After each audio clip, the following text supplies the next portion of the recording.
Ya, bismillahirrahmanirrahim. Assalamualaikum warahmatullahi wabarakatuh. Ya, terima kasih banyak kepada Ibu Guru yang baik hati yang telah bisa meluangkan waktunya di sini bersama kami. Semoga kebaikan Ibu dibalas dengan Allah Subhanahu wa Ta'ala. Baik, di sini saya sebagai calon guru penggerak angkatan 10. Perkenalan, saya Rupiani Rosiba. Saya akan membuat diseminasi penyebaran pemahaman dan penerapan pengalaman budaya positif. Ini berada di modul 1.4 ketika saya belajar guru penggerak. Nah, pada aksi nyata di modul 1.4 ini tentang budaya positif, saya ditunjuk atau saya harus bisa melakukan penyebaran, yaitu penyebaran kepada siswa dan penyebaran kepada ibu dan bapak guru yang ada di sekolah.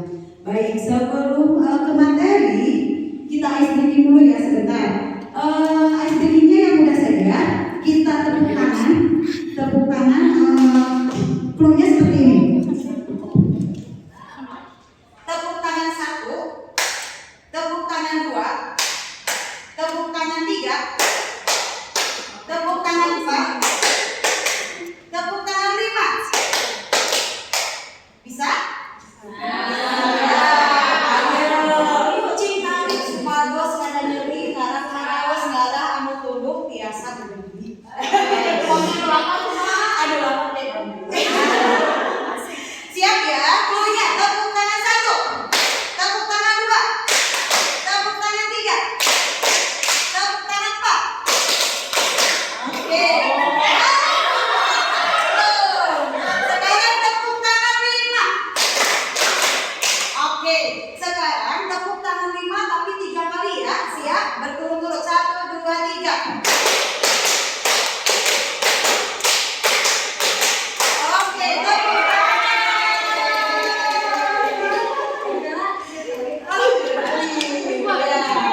begitu ya. Kegiatan di CGP itu biasanya ketika kita melakukan kegiatan selalu dengan ice breaking dulu ya Bu ya. Gimana supaya kita semangat, dan saya pun dan Bu Susi sudah pernah melakukan kegiatan ini di sekolah ya, di kelas sudah mulai menerapkan. Efeknya gimana Bu Susi? Siswa ya betul sekali, lebih bersemangat. Jadi yang tadinya ketika saya masuk langsung menerangkan, siswa D aja, menjalankan kegiatan pembelajaran secara D aja. Tapi ketika saya melakukan ice breaking, kemudian motivasi siswa itu bersemangat. Tos ice breaking, kan siswa sesuai semangat. Jadi motivasi belajar siswa muncul, konsentrasinya pun akan lebih baik. Beda kalau kita tidak melakukan ice breaking seperti itu. Nah, di sini saya akan melakukan mempresentasikan tentang budaya positif. Mohon maaf sekali, mungkin Bapak dan Ibu guru sudah lebih memahami dan dibandingkan dengan saya ya tentang budaya positif. Budaya positif itu apa ya? Ada yang sudah tahu? Apa tuh? Iya. Di sini kita baca saja. Budaya positif itu merupakan perwujudan dari nilai-nilai atau keyakinan universal yang diterapkan di sekolah. Nah, budaya positif dapat mendorong murid untuk mampu berpikir, bertindak, dan bertanggung jawab. Nah, di sini konsep inti budaya positif itu ada 7.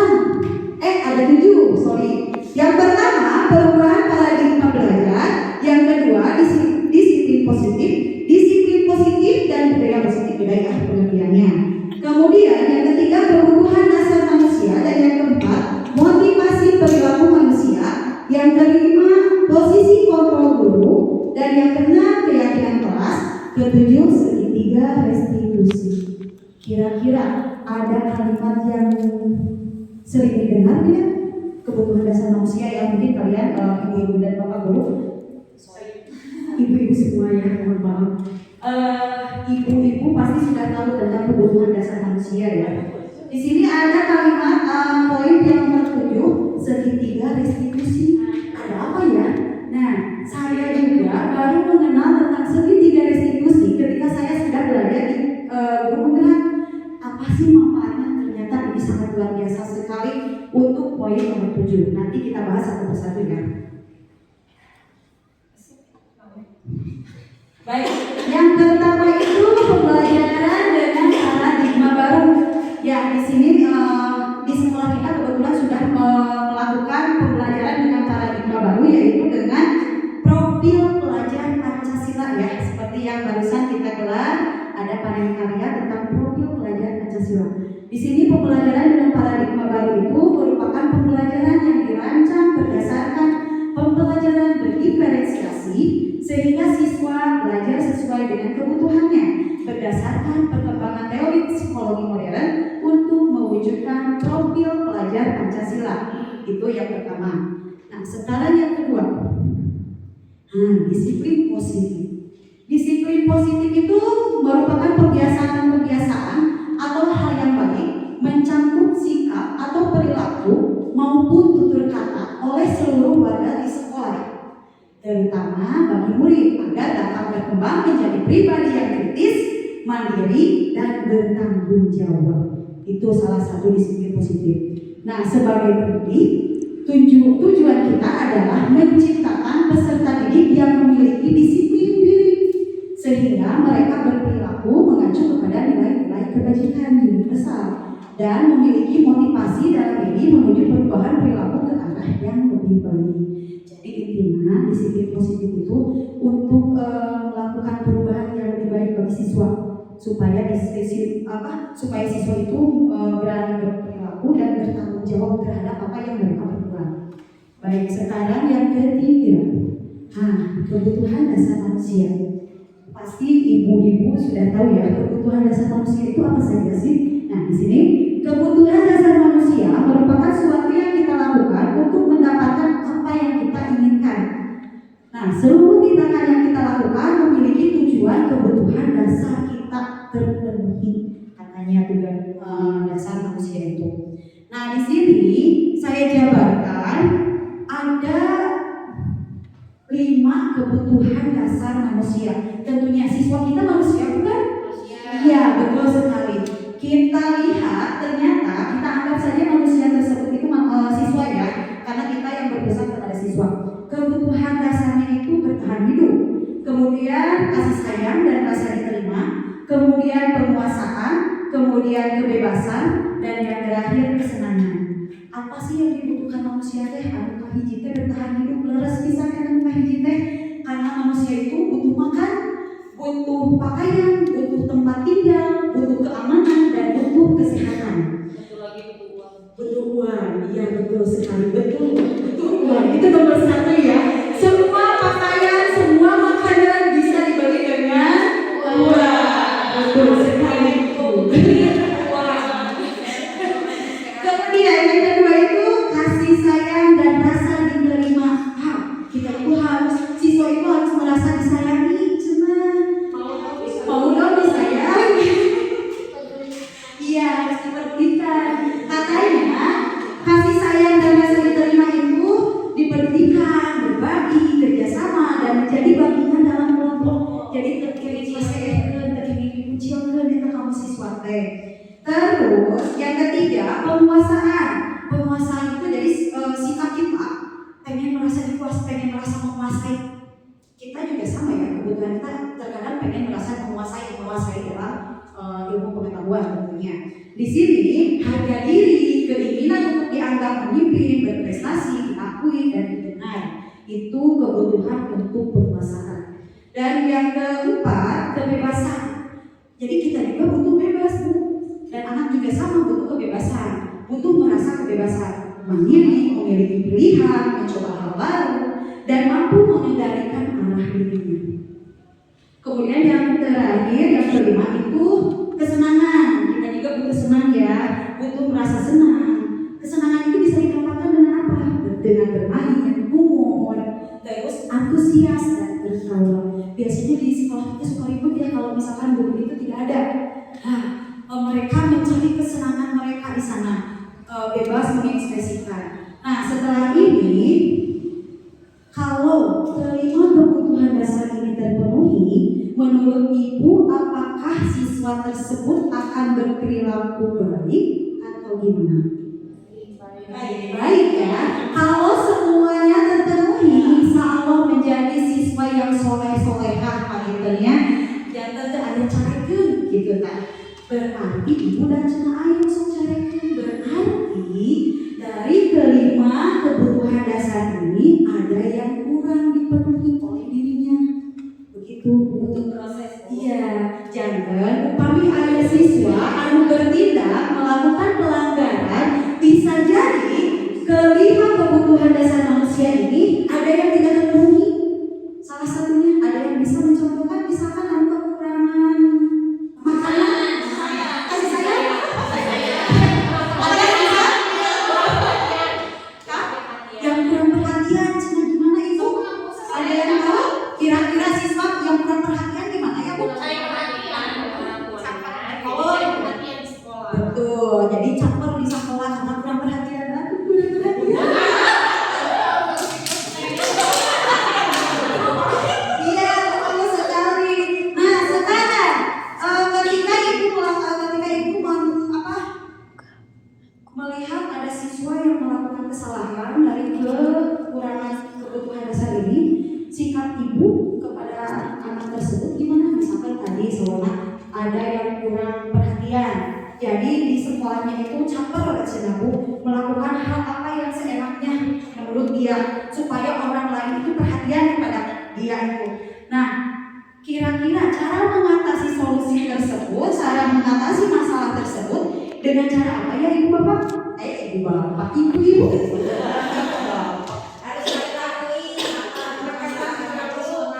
Pendekatan secara personal, betul. Ada lagi? Diajak ngobrol, betul sekali. Diberi kasih sayang gitu, kasih cinta. Iya. Nah di sini biasanya kalau misalkan siswa itu melakukan kesalahan, biasanya ibu-ibu suka melakukan ada 3 hal mungkin. Yang pertama biasanya pembuku. Ibu itu sebagai pembuku. Kemudian yang kedua itu di sini konsekuensinya itu pembuku, kemudian konsekuensi, kemudian restitusi. Cara menyelesaikan masalahnya itu ada 3 Bu. Yang pertama itu dengan hukuman bencana. Kamu itu bagaimana ya, itu dengan hukuman. Hukuman itu bersifatnya itu tidak terencana Bu, atau tiba-tiba murid tidak tahu apa yang akan terjadi. Kemudian bersifat satu arah, jadi terus fokus kepada siswa tersebut tanpa mengetahui alasan kenapa siswa tersebut melakukan hal seperti itu. Kemudian berupa hukuman fisik dan psikis. Biasanya kalau dengan hukuman itu anak itu akan merasa iya betul sekali sakit hati. Jadi psikisnya itu yang kena, atau yang fisiknya seperti apa? Fisiknya itu mungkin kita ya disuruh untuk jalan, misalkan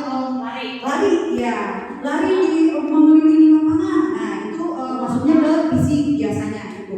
Kemudian ada dengan cara konsekuensi. Konsekuensi ini terencana atau disepakati sesuai peraturan murid, dan di sini tetap dibuat tidak nyaman. Tetap menggunakan konsekuensi ini, tetap anak tidak akan nyaman dan sikap guru selalu memonitor murid. Jadi memonitor murid terus-terusan. Kalau melakukan kesalahan, konsekuensinya harus ini, konsekuensinya harus aku ini itu ya. Nah di sini ada cara menyelesaikan masalah dengan cara restitusi. Nah ini yang dapat saya pelajari ketika saya belajar di guru gerak, cara mengatasi masalah siswa dengan restitusi. Bagaimana restitusi tersebut? Di sini proses menciptakan kondisi siswa untuk memperbaiki kesalahannya, dan proses kolaboratif yang mengajarkan siswa untuk mencari solusi. Jangan ayah nama upami ayah siswa atau udah langsung bla bla bla bla bla. Ya, tapi harus ditelusuri dulu katanya tadi, harus berbicara dulu dengan individu. Nah di sini lanjut. Posisi kontrol guru. Di sini ada 5 posisi kontrol guru. Yang pertama pembuku, yang kedua pembuat membuat merasa bersalah, yang ketiga teman, yang keempat pemantau, dan yang kelima manajer. Kira-kira posisi yang mana yang ibu miliki dalam hati ibu?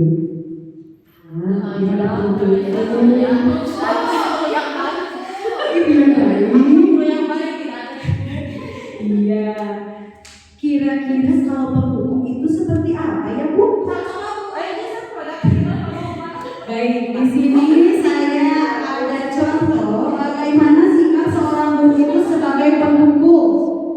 Ada yang mau membacakan? Silakan Ibu. Ibu. Gini, katanya ada kasus adik terlambat hadir di sekolah. Adik itu terlambat hadir di sekolah. Kalau dengan posisi kontrol sebagai pembuku, nada suara seorang guru itu tinggi. Kemudian bahasa tubuhnya matanya melotot. Kemudian jarinya menunjuk-nunjuk dan menghardik katanya. Di sana nyengir-nyengir dari nyinyir. Iya. Kalimatnya seperti ini misalkan. Terlambat lagi, pasti terlambat lagi. Gitu. Kapan bisa tepat waktu? Kapan? Sambil begitu. Kapan bisa tepat waktu? Nah, di sini coba tanyakan kepada diri Anda, apa yang siswa rasakan ketika ditunjuk-tunjuk sama guru, dibentak-bentak? Ya, betul sekali. Sakit hati, tidak ada ya. Jadi hasilnya kemungkinan murid akan marah atau mendendam dan bersikap agresif. Bisa jadi sesudah duduk kembali di sekolah di kelas, murid akan mencoret-coret sebunya, kesal, merasa kesal. Tadi kami dicoretkan, ditunjuk-tunjuk, merasa kesal ya misalnya. Kemudian ada yang lebih buruk lagi Bapak Ibu, hati-hati. Biasanya ada yang lebih buruk sepulang dari sekolah, murid itu melihat motor atau mobil Bapak Ibu kan tidak bisa dipungkiri kan, bisa jadi menggoreskan yang tadi karena merasa dendam, karena sudah merasa dihukum di hati gitu ya. Itu. Kemudian yang kedua, pembuat merasa bersalah. Ada seorang guru yang pembuat merasa bersalah. Nada suaranya itu memulas, halus sekali. Kemudian seperti yang sedih. Kemudian bahasa tubuhnya itu merapat pada anak, lesu katanya. Ya. Di sini, Adi, kamu bagaimana ya? Kamu sudah berjanji dengan ibu tidak akan terlambat lagi. Kamu kenapa ya, sering sekali mengecewakan ibu? Ibu benar-benar kecewa sekali. Nah itu. Nah, bagaimana perasaan murid seperti itu? Murid itu merasa bersalah, memang harus bersalah, merasa bersalah, telah mengecewakan ibu guru, merasa bersalah. Terus murid akan merasa menjadi orang yang gagal dan tidak sanggup membahagiakan orang lain, katanya. Kemudian kadang-kala sikap seperti ini lebih berbahaya dari sikap pembuku, karena emosi akan tertanam rapat di dalam. Jadi murid menahan perasaan. Jadi terpuruk itu lebih tidak terungkapkan. Rasa sakitnya itu tidak merobek-robek, tidak mencoret-coret dan tidak merusak ban motor bapak dan ibu, tetapi mereka itu mempunyai penyesalan dalam hati dan mereka membuat hidup nanti tetap ya tertekan seperti itu. Iya, menyakiti diri sendiri. Ini yang lebih menghakimi dan menghakimi ya. Kemudian posisi kontrol selanjutnya sebagai teman. Ini sebagai teman, nadanya itu ramah, akrab dan bercanda. Bahasa tubuhnya itu merapat pada murid, mata dan senyumnya jenaka. Jadi ramah sebagai teman. Adi, ayolah, bagaimana sih kamu? Kemarin kamu sudah janji ke kamu bukan? Kenapa terlambat lagi? Sambil tertawarinya. Ya sudah, ya sudah, tidak apa-apa. Duduk dulu sana. Nanti Pak Guru ganggu. Kamu ini sampai mengira-ngira dan senyum-senyum. Nah, bagaimana perasaan Murid dengan sikap guru seperti ini? Sebuah harapan, ya betul sekali. Murid akan merasa senang dan akrab dengan guru. Ini termasuk dampak yang positif. Hanya saja di sisi negatifnya, murid itu menjadi ketergantungan pada guru tersebut. Jadi karena menganggap bestie ya, bila ada masalah dia merasa bisa mengandalkan guru tersebut untuk membantunya. Dan akibat lain dari posisi teman, Adi hanya akan berbuat sesuatu bila yang menyuruh adalah guru tersebut. Jadi lebih patuh terhadap guru yang dianggapnya bestie. Dan belum tentu berlaku yang sama dengan guru atau orang lain.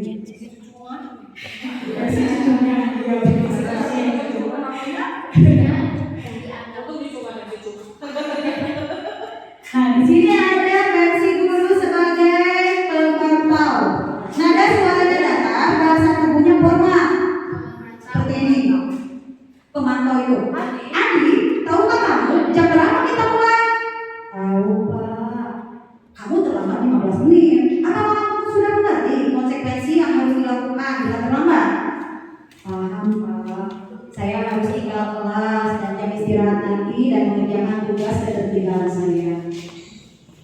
Ya, nah nanti pada saat jam istirahat kamu harus tinggal di kelas untuk menyelesaikan tugas yang tertinggal tadi. Saya tunggu, kata ibu guru. Kata bapak guru. Bagaimana perasaan murid diperlakukan seperti ini? Perasaan murid memahami konsekuensi yang harus dijalankan karena telah melanggar salah satu peraturan sekolah. Di sini guru tidak menunjukkan suatu emosi yang berlebihan, menjadi marah atau membuat merasa bersalah. Nah, murid tetap berbuat baik, nyaman, yaitu dengan harus tinggal di kelas pada waktu jam istirahat dan mengerjakan tugas. Guru tetap harus memantau murid. Jadi kalau posisi memantau, ketika kita melakukan hukuman atau tindakan konsekuensi, guru kita ngantosan. Ketika jam istirahat, siswa tersebut mengerjakan tugas dan guru harus ditunggu dengan guru. Jadi posisi pemantau. Kemudian yang terakhir ada posisi manajer. Posisi manajer itu nadanya suaranya tulus, kemudian bahasa tubuh tidak kaku, mendekat ke murid. Contoh percakapannya seperti ini. Kata guru, Adi, apakah kamu tahu? Apakah kamu mengetahui jam berapa sekolah mulai?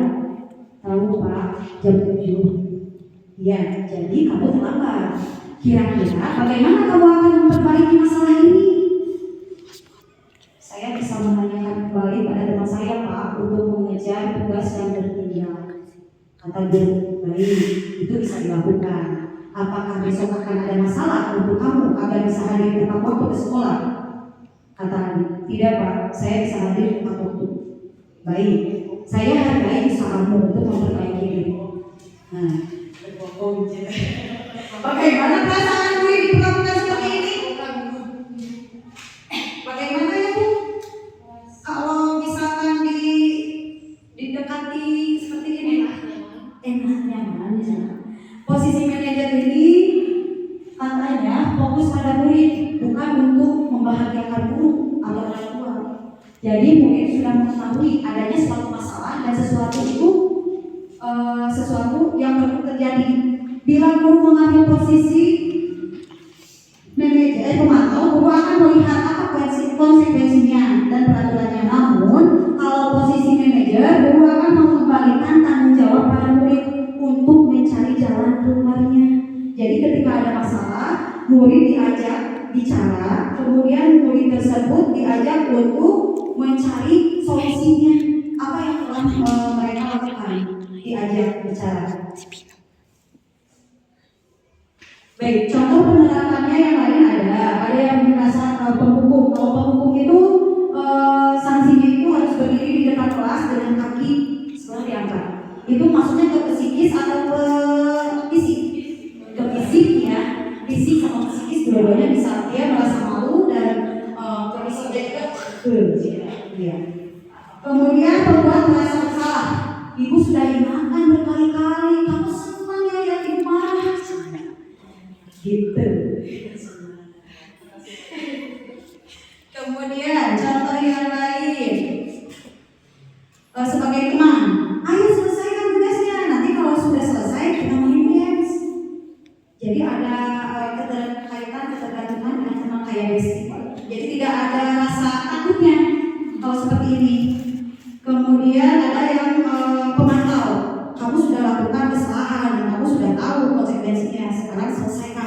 kumpulkan.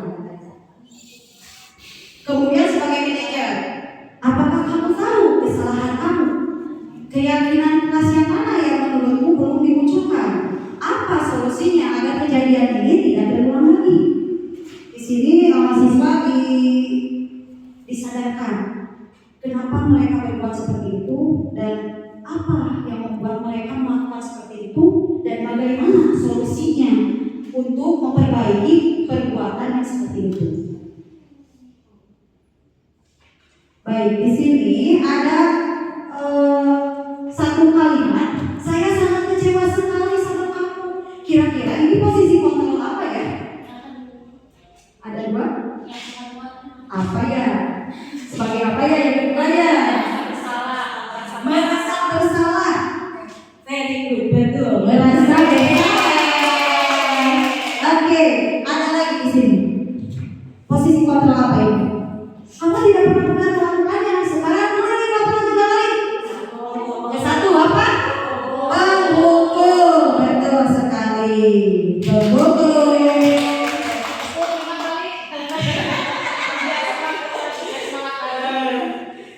Next, kira-kira bagaimana kamu akan memperbaiki masalah ini? Kira-kira bagaimana kamu akan memperbaiki masalah ini? Ayo, siswa disuruh untuk mencari solusi katanya. Ya, betul sekali sebagai manajer. Next, ayolah lakukan demi bapak dan ibu. Yes, very good, teman. Kemudian ini yang terakhir. Kamu terlambat 15 menit. Apakah kamu sudah mengerti konsekuensi yang dilakukan dengan terlambat? Mantap, betul sekali. Wow, bapak dan ibu, ibu-ibu luar biasa sekali ya dengan saya menjelaskan beberapa posisi kontrol guru dan cara mengatasinya juga ibu sudah bisa ya. Bagaimana pemantau itu seperti apa, pengukur seperti apa. Di sini setelah itu seharusnya kalau misalkan kita ingin mengurangi resiko siswa itu supaya tidak terlalu sering melakukan kesalahan. Di sini yang baru saya tahu itu harus membuat keyakinan kelas berubah. Di sini keyakinan kelas itu sangat bermanfaat sekali dan saya pun baru tahu ketika saya belajar menjadi guru penggerak. Jadi keyakinan kelas itu seharusnya dibuat ketika pas pertama masuk pembelajaran atau di awal masuk ketika kita tahun ajaran baru lah. Jadi kita harus membuat keyakinan kelas bersama-sama, siswa dan guru membuat suatu keyakinan agar pembelajaran dapat berjalan dengan baik dan efektif dan kita pun dapat nyaman di kelas kalau kita sudah membuat keyakinan kelas. Saya sudah membuat contoh praktik baik tentang keyakinan kelas di kelas PDJ kebetulan kemarin ya. Kemudian di sini keyakinan kelas itu berupa pernyataan, berupa pernyataan dibuat dalam bentuk positif dan bersifat abstrak. Di sini keyakinan kelas itu hendaknya tidak terlalu panjang sehingga mudah diingat dan dipahami. Semua warga kelas ikut berkontribusi dalam pembuatan keyakinan kelas lewat kegiatan mengutarakan pendapat. Contoh keyakinan kelas kira-kira apa ya Bu? Kalau di kelas bagi siswa, ibu dan siswa itu membuat keyakinan kelas. Kira-kira contoh keyakinan kelas yang dibuat siswa apa ya?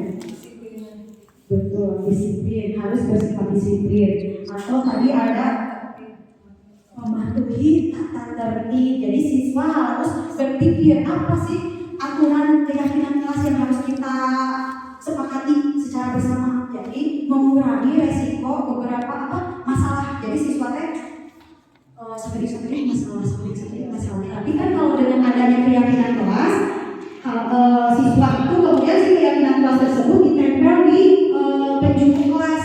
Jadi siswa ketika masuk ke kelas, oh iya, saya itu harus masuk tepat waktu. Saya harus disiplin. Saya harus menggunakan tata tertib. Saya harus menggunakan pakaian yang rapi. Saya harus menjaga kebersihan. Saya harus saling menghargai teman. Saya harus berbicara dengan guru dengan baik dan sopan.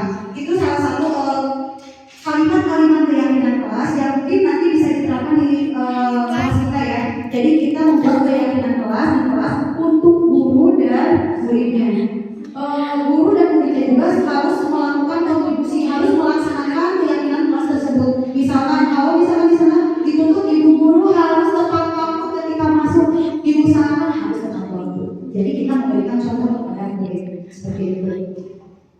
Kemudian di sini ada contoh keyakinan keras yang barusan. Nah, di sini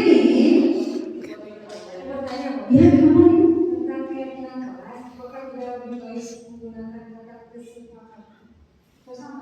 Ya, keyakinan kelas hampir sama dengan kesepakatan kelas. Kesepakatan itu, keyakinan itu dibuat dengan kesepakatan kelas guru dan siswa. Jadi gitu. Jadi judulnya keyakinan kelas. Ya, tapi itu hasil dari kesepakatan guru dan siswa. Sekaligus. Jadi disepakati itu, disepakati iya. Nanti dibuat keyakinan seperti itu. Nah, di sini bagaimana cara menyelesaikan tadi kontrol yang baik itu seharusnya menjadi kontrol guru sebagai manajer.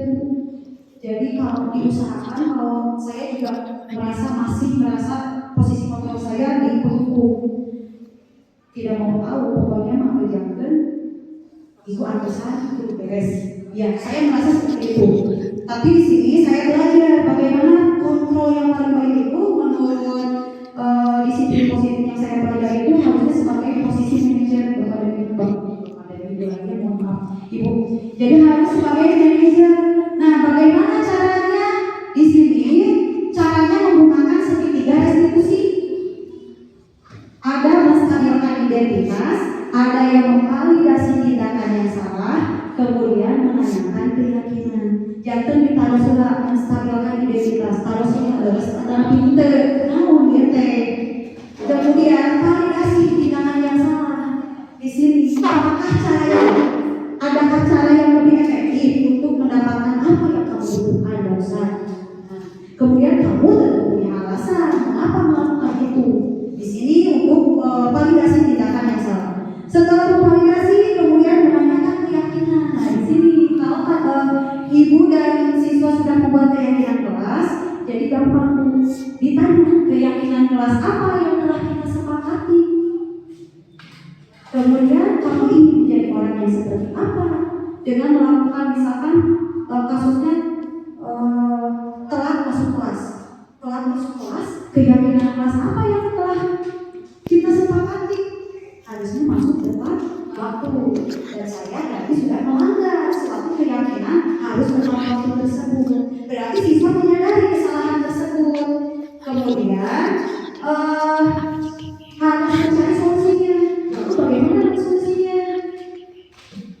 Ya Bu, saya merasa bersalah, berarti solusinya besok saya akan masuk tepat waktu.